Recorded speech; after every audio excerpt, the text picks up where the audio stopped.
seryosohin natin mabuti ang tungkol sa impyerno Dahil ang impyerno ay buhay na walang katapusan. Ang buhay sa impyerno ay buhay na walang hanggan at sinusunog kang hindi namamatay. Kapag dito po napunta ang tao, there is no second chance. Ang pag-asa mo lang ay yung bago ka mapunta dito. Pero kapag napunta ka na dito, wala ka ng second chance.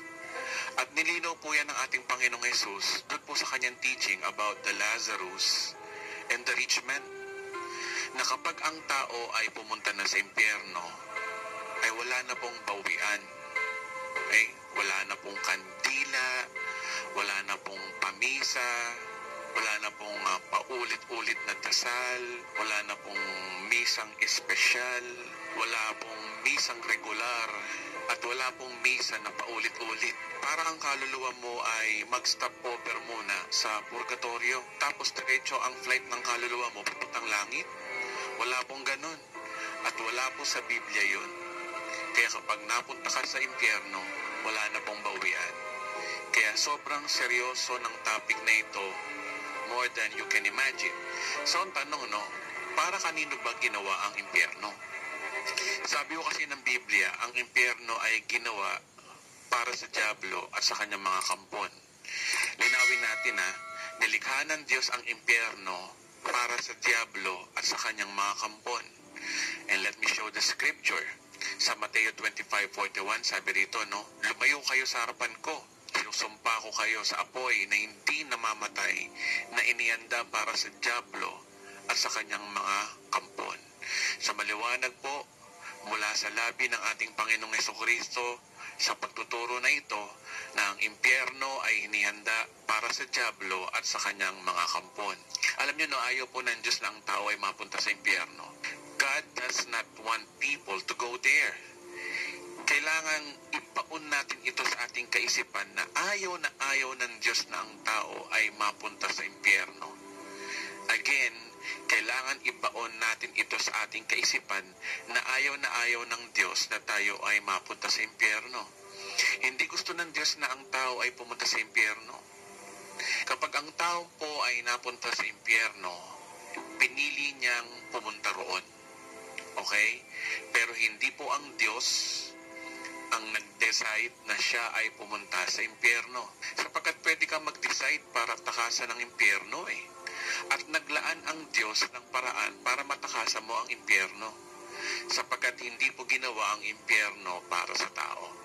Ang sabi mo ng Bible sa 2 Peter 3 verse 9, Tagalog, sabi, ang Panginoon ay hindi nagpapabaya sa kanyang pangako gaya ng inaakala ng ilan. Hindi pa niya tinutupad ang pangakong iyon alang-alang sa inyo. Bibigyan pa niya ng pagkakataon ang lahat upang makapagsisi at tumalikod sa kasalanan sapagkat hindi niya nais na may mapahamak. So hindi po nais po ng Diyos na ang sino man ay mapahamak. Remember John 3:16, diba? Sabi ron, sapagkat gayon na lamang ang pag-ibig ng Diyos sa sangkatauhan, kaya binigay niya ang kanyang kaisa-isang anak upang ang sino mang sumampalataya sa kanya ay hindi mapahamak, kundi magkaroon ng buhay na walang hanggan. So, hindi po niya minahal ang ilang tao lang, ayon sa verse na yan. So, wala po siyang favoritism. Sabi dyan, for God so loved the world. So, ibig sabihin, lahat po ng tao ay mahal niya at ayaw niya itong mapahamak. So, ang linaw-linaw, diba? Diba ang sabi diyan, binibigyan pa niya ng pagkakataon ang lahat upang makapagsisi at tumalikod sa kasalanan. So, gusto talaga ng Diyos na makarating tayo sa langit sa magitan ng tunay na pagsisisi. People will go to hell because they choose to reject God's only way to go to heaven. Okay? So, ang tao po ay mapupunta lang sa impyerno dahil tinanggihan niya ang nag-iisang paraan ng Diyos para makapunta sa langit. Isa lang po kasi ang paraan ng Diyos na daan patungo sa langit Ang sabi ni Jesus, John chapter 14 verse 6, sinabi ni Jesus, ako ang daan, ang katotohanan at ang buhay. Walang makakapunta sa Ama kung hindi sa pamamagitan ko. So kaya hindi po si Maria ang daan, hindi po iglesia o simbahan ng daan, hindi po pastor ang daan, Hindi po obispo o santo papa ang daan. Hindi po yung mga kabaitan at kabutihan natin ang daan eh. At hindi po yung pagmi-ministry mo ang daan. At hindi po ang pagiging paladasalin ang daan. Si Jesus lang po ang daan. Sabi diyan, Jesus the only way to heaven.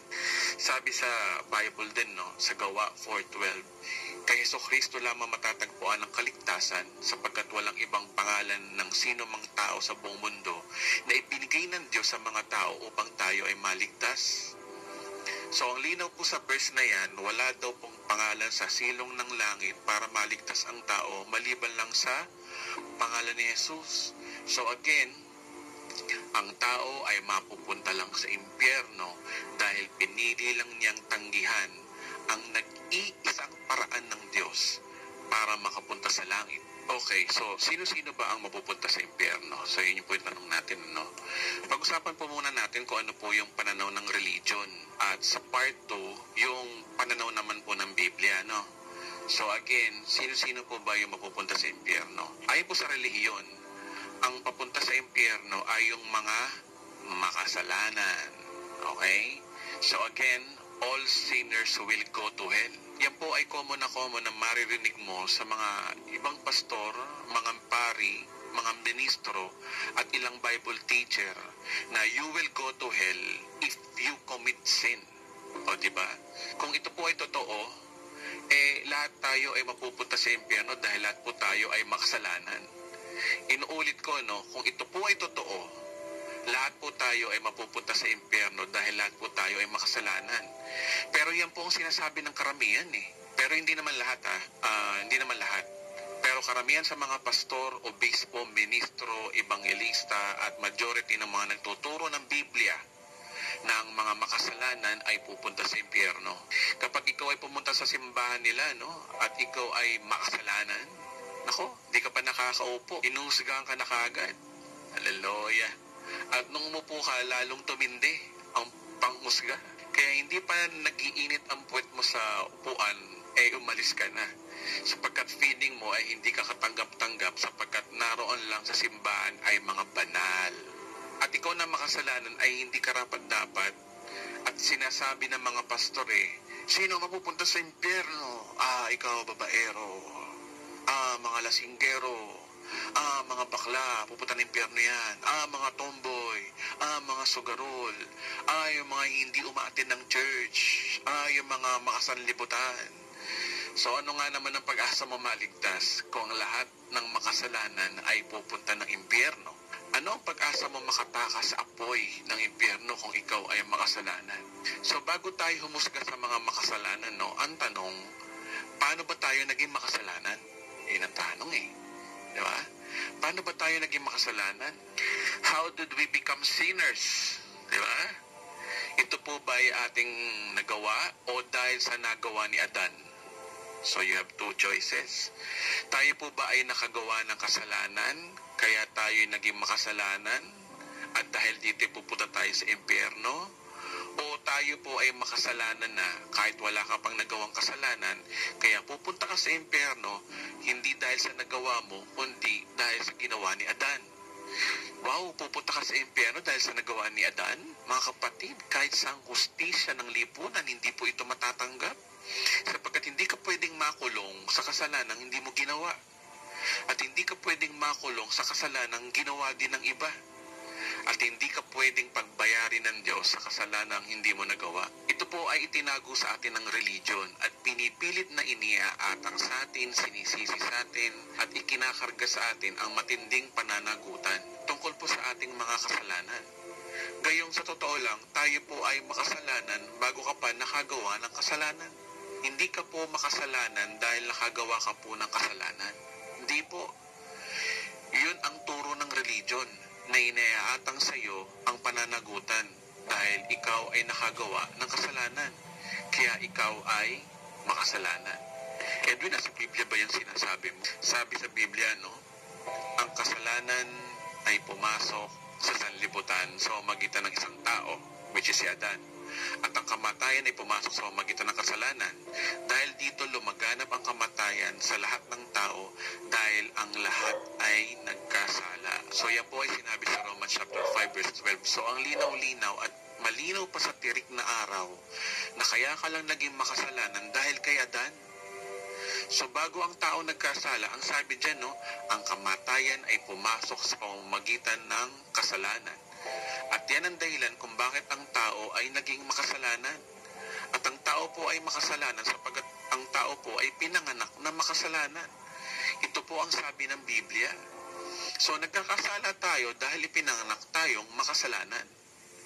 Naminana po natin ito kay Adan. Kumapit ito sa hibla ng ating pagkatao. Kaya ka nakakagawa ng kasalanan sapagkat nananalaytay sa iyo ang mantsa ng kasalanan mo kay Adan. So it is Adam's sin.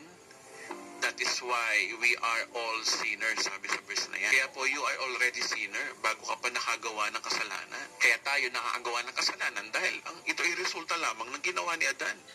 So ang tanong, no, makatarungan bang dalhin tayo ng Diyos sa impyerno dahil lamang sa kasalanan ni Adan? Kayo nga ho sumagot mga kapatid, makatwiran ba? Patas ba? Meron bang katarungan na ang Diyos dadalhin ang tao sa impyerno dahil ang tao ay naging makasalanan na hindi naman niya kagagawan ni Adan? Si Adan po ang nagkasala, tayo po ay naging makasalanan bago mo pa nagawa ang iyong first sin. Okay? Again, si Adan po ang nagkasala, tayo po ay naging makasalanan bago mo pa nagawa ang iyong first sin o ang una mong kasalanan. Ang sabi ng Biblia sa Awit chapter 51 verse 5, ako'y masama na buhat ng isilang, makasalanan na nang ako'y iluwal. So ang linaw-linaw dyan, no? Kaya tama yung sinasabi ni Apostol Pablo na namanan natin ang ating pagiging makasalanan dahil kay Adan, na tayo ay masama na buhat pa ng isilang, makasalanan na nung tayo ay iniluwal. Kaya nga ang turo ng impyerno para sa makasalanan at ang mga tao ay pupunta sa impyerno dahil ang tao ay makasalanan ay sobrang sablay. Talagang sablay na sablay. Kasi ang ibig lang sabihin nun, lahat tayo ay pupunta sa impyerno dahil lahat tayo ay makasalanan.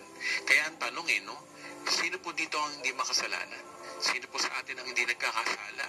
Kasi ang sabi mo ng Bible, sa 1 John chapter 1 verse 8, kung sinasabi natin tayo walang kasalanan, dinadaya natin ang ating sarili at wala sa atin ang katotohanan. At sinabi rin sa 1 John chapter 1 verse 10, kung sinasabi natin hindi tayo nagkakasala, ginagawa nating sinungaling ang Diyos at wala sa atin ang kanyang salita. So ginagawa mong sinungaling ang Diyos kung sinasabi mong hindi ka nagkakasala at niloloko mo lang daw ang iyong sarili.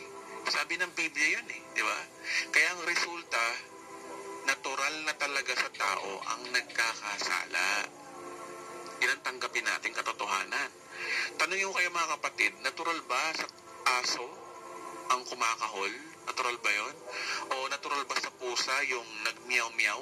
Diba? O natural ba sa ibon ang lumilipad? Pwede mo bang sabihin sa aso na, hoy, huwag kang kahol ng kahol? Pwede ba yun? O pwede mong sabihin sa pusa, hoy, huwag kang miyaw-miyaw ng miyaw-miyaw. Pwede ba yon? O kaya, sa ibon, maglakad ka nga, huwag kang lilipat-lipad. Pwede po ba yon? Pwede ba nating pigilan ng isang natural? So, ganun din ang tao. Kung ang tao ay makasalanan, pwede ba nating sabihin sa tao na, huwag kang magkakasala? Pwede ba sabihin natin yon? Nakakalungkot. Karamihan sa mga pastor, pari, ministro at ibang mga ebanghelista ngayon, sa likod ng pulpito, lagi nilang pinapangaral sa tao na huwag magkasala. Huwag kang magsisinungaling kundi maiimpyerno ka. Huwag kang magmumura kundi maiimpyerno ka. Huwag kang manonood ng TV, sine, dahil makasanlibutan yan. Maiimpyerno ka. O kaya magsimba ka kung hindi, makakarmahin ka. Maging prayerful ka kung hindi, malalayo ka sa Diyos. O kaya huwag kang makikinig ng rock music, sa diablo yan.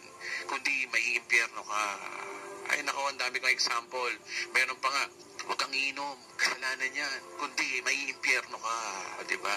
Huwag kang maglalaro ng computer games. Ilalayo ka niyan sa Diyos. Kung hindi, maiimpyerno ka. Meron pa nga, huwag kang maging bakla dahil sa Sodom at Gomora, sinunog ng Diyos sa mga bakla. Baka maimpyerno ka. O kaya, huwag kang magpapatato. Kasi sabi ng Bible, alipin ka. Kaya kung magpatato ka, alipin ka ng dyablo. Kaya maiimpyerno ka. O kaya, huwag kang mag-aasawa ng hindi kaanib sa iglesia. Kung hindi, maiimpyerno ka. O kaya, huwag kang kakain ng dinuguan. Kung hindi, maiimpyerno ka. Ganyan katindi ho yung mga mangangaral ngayon, not knowing na ang tao ay sadyang makasalanan. Buti pa nga ang Diyos nauunawaan ng tao na ang tao ay makasalanan. Diba? Tanggap na ng Diyos na ang tao ay makasalanan. Tanggap na ng Diyos na natural sa tao ang magkasala. Kaya nga pinadala niya si Kristo ang kanyang nag-iisang anak para ipako sa krus. Nang sa ganon, patawarin na ang mga kasalanan natin, even our future sins, sa pamamagitan ng kanyang banal na dugo. Si Jesus Christ nga nakikipag-inuman Tapos yung mga alagad din niya. Basa, Lucas chapter 5 verse 30 to 32. Nagbulong-bulungan ng mga guro ng kautusan at mga Fariseo laban sa kanyang mga alagad. Sinabi nila, bakit kayo kumakain at umiinom kasama ng mga maniningil ng buwis at mga makasalanan? Tapos ano sabi ni Jesus Christ? Sa 32, jump tayo, sabi rito, hindi ako naparito upang tawagin ang mga matuwid. Ako ay naparito upang tawagin ang mga makasalanan sa pagsisisi. Di ba kayo nagtataka kung kasalanan sa Diyos ang pag-inom ng alak, bakit si Kristo ay nagkipag-inuman? I'm not justifying na maglalasing kayo, But my point is, bakit yung ibang pastor mas banal pa sa Diyos? Ang Diyos tanggap na ang tao ay makasalanan, pero ang ibang mga ngaral, galit na galit sa kasalanan. Pero mga pastor na ito, ganda kami na lahat, Pero karamihan sa mga pastor, lakas makahusga. No wonder kung bakit nilalangaw ang church nila dahil apakaraming bawal.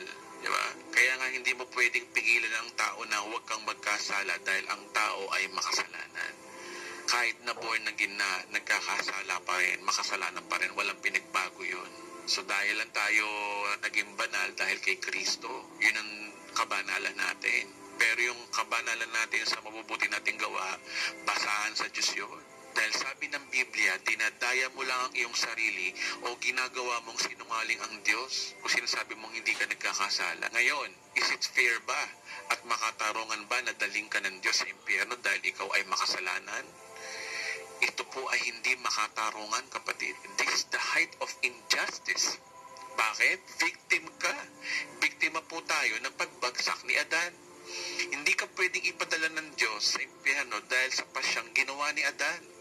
So ganito lang yan mga kapatid, God will not send you to hell because of Adam's sin.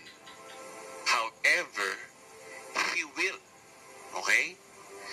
If you choose to stay in Adam by rejecting Christ, Tagalogin natin, ang Diyos ay hindi kanya pwedeng dalhin sa impyerno dahil sa kasalanan ni Adan. Pero, pwede kang mapunta ng impyerno kung pinili mong manatili ka kay Adan by rejecting what Jesus Christ did. So, napunta tayo kay Adan, hindi by choice, kundi by chance. Okay? But, you can decide stay in Adam, or you can decide to go to Christ. So, it is your choice. People will go to hell not by chance, but by choice. Okay? Ang tao bumagsak not by chance, but by choice. Okay, listen carefully. Pinili ni Adan at Eva kainin ang bawal na bunga. Tinukso sila ng ahas, and yet they have come to the point that making decision to eat the forbidden fruit. Pinili ba nila magkasala o hindi? Siyempre, pinili nila yun. Kaya hindi ka pwedeng pumunta sa impyerno ng choice nila. Pero dahil sa ginawa po nila, lahat po tayo ay pumasok kay Adan. So, eto yun, you have a choice. Do you want to stay Adam by rejecting Christ, or stay away from Adam by receiving Christ? Pag nire-reject mo si Christ, yung ginawa niya, you are in Adam. Pero pag tinanggap mo si Kristo, you are now, stay away from Adam by receiving Christ. Biblical ba yung pinagsasabi mo, Edwin, about kay Adam and Christ? Opo, biblical po ito. Romans 5:17 to 19, sabi rito, no? Sa pamagitan ng pagsuway ng isang tao, si Adan, naghari ang kamatayan, ngunit sa pamagitan din ng isang tao, si Jesucristo, ang taong pinagpala ng sagana at itinuring na matuwid ng Diyos, ay maghahari sa buhay. At kung paano ang pagsuway ng isang tao ay nagdulot ng kaparusahan sa lahat, malinaw-linaw, no? Ang matuwid na ginawa rin ng isang tao, si Jesus yun, ano, ay nagdudulot ng kapatawaran at buhay sa lahat. Diba, linaw? 19, sapagkat ko ang lahat ay naging makasalanan dahil sa pagsuway ng isang tao, ang lahat ay mapapawalang sala dahil sa pagsunod ng isa ring tao. So ayan, no, ebidensya ko na verse sa Bible na pinamimili ka ng Diyos para makawala ka sa impyerno. Stay in Adam by rejecting what Christ did or receiving Christ by His finished work. So ano ba yung ginawa ni Kristo? Paulit-ulit ko lang sinasabi itong verse na to, no? Hebrew 10:10. At dahil sa sinunod niya ang kalooban ng Diyos, tayo ginawang banal ni Kristo sa magitan ng minsanan at sapat na paghahandog sa kanyang sarili. Diba? At Hebrew 9:12, minsan lamang pumasok si Kristo sa dakong kabanal-banalan, ito ay raw ay sapat na. Hindi dugo ng mga kambing at goya ang kanyang inundog, kundi ang sarili niyang dugo para mapatawad tayo sa ating mga kasalanan magpakailanman. So yung dalawang verse na yun, no, puro may word na magpakailanman, di ba? Minsanan. Sabihin, once ka lang na-save, and you are always saved. Yan ang sabi ng Bible eh. O, ba't magagalit kayo? Sabi mo ng Bible yan, eh, ba? At yun yung ginawa ni Kristo sa krus, yung pinatawad ka at ginawa kang banal forever. Ayan, no, ang linaw, forever po yan. Kapag sinabing forever, means walang bawian. Forever kang pinatawad, forever kang banal, forever kang ligtas. Ganyang kadakila yung ginawa ni Kristo. Kaya kung paniniwalaan mo yan, ikaw ay maliligtas. Pero, kung hindi mo paniniwalaan yan, you are rejecting Christ. Bible may sabi mo yan eh, na ikaw ay ligtas forever. Tapos sasabihin mo, nawawala ang kaligtasan, you are rejecting Christ. Kung hindi mo pininiwalaan na ikaw ay niligtas na ng Diyos forever, pinatawad forever, at ginawang banal forever, you are rejecting the finished work of Christ. Kaya nga kapag namatay tayo at tumarap tayo sa Diyos, hindi na tatanungin ng Diyos kung ano-ano yung mga nagawa mong kasalanan eh. Kasi ang tatanungin niya, ano ba yung ginawa mo sa kanyang anak na si Jesucristo? Tinanggap mo ba ang regalo niyang kapatawaran at kabanalan forever? O pinagdudahan mo yung kaligtasan ng ginawa niya para sa iyo? Kaya hindi na big deal sa Diyos ang kasalanan. Ang big deal sa Kanya, ano yung ginawa mo kay Kristo? Ayan, ang tatanungin sa iyo ng Diyos pag namatay ka. Kaya again, it is your choice. You have a choice. Do you want to stay in Adam by rejecting Christ? Or stay away from Adam by receiving Christ?